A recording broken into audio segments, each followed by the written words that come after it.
The Caulfield Cup as a collective was an immersive race day experience for many in attendance. The atmosphere of a race day event is unmatched, and the carnival, as seen in the digital storyboard, left a prospective impression on consumers. It was shown that the event designed the sport experience with the consumer in mind, meeting the needs and expectations of attendants. Even though a full analysis of the entire event was not possible, as the Caulfield Cup has a number of premium marquees, restaurants, lounges, and member sections that are simply not an easy access for everyone, a true analysis of the general admission area and what needs to be changed is still of high importance, considering it is where 17,162 out of the 24,289 consumers were located during the event. Professional sports events are known to have long lines that lead to a negative experience for consumers. In reference to the turnstile times during the Caulfield Cup, consumers don't want to spend large amounts of time at the event waiting in lines and missing the races, considering they are only short and then there is another 25-minute break.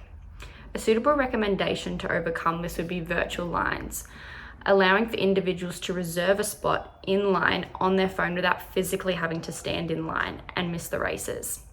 The brand Qless is currently making this happen for sports leagues, aiding them in reducing the number of people waiting in lines by 35% and improving customer satisfaction by up to 100%. An ongoing issue for general admission ticket holders was their inability to see the actual races. Even though there was a large screen placed directly in front of the main area, the 24,289 people standing up surrounding the racecourse on a flat grass surface blocked the view.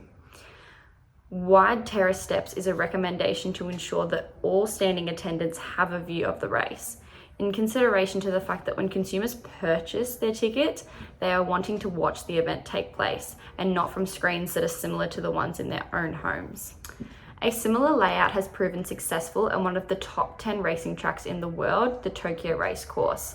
An undulating surface and some of the world's largest screens improve engagement of consumers, but also allow for improved view of sponsors and partners on said screens, unlike the screens and the turf that could barely be seen at the Caulfield Cup. This could mean more potential for sports sponsorships. The bigger the screen, the more people that are going to view it and the sponsors displayed on it. The atmosphere during the races, as you can see in the videos, is loud and intense with consumers full of enthusiasm. As mentioned, however, it is not suitable for children. A way to counteract this is not to stop the consumers from acting this way. Instead, separate those under the legal drinking age into a more family-friendly section.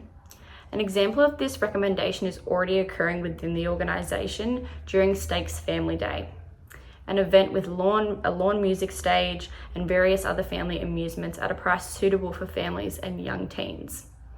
This is an effective way to attract the younger, family-friendly target market with additional amenities at a discounted price other than just the general admission areas. After analysing the sport experience using sports marketing components, the previous recommendations have been made to improve the consumer experience in areas that were noticeably lacking. The current and previous successions of these recommendations present less risk in management taking on these strategies. I hope you enjoyed, and thank you for reading, watching and listening to the assessment of the sport experience.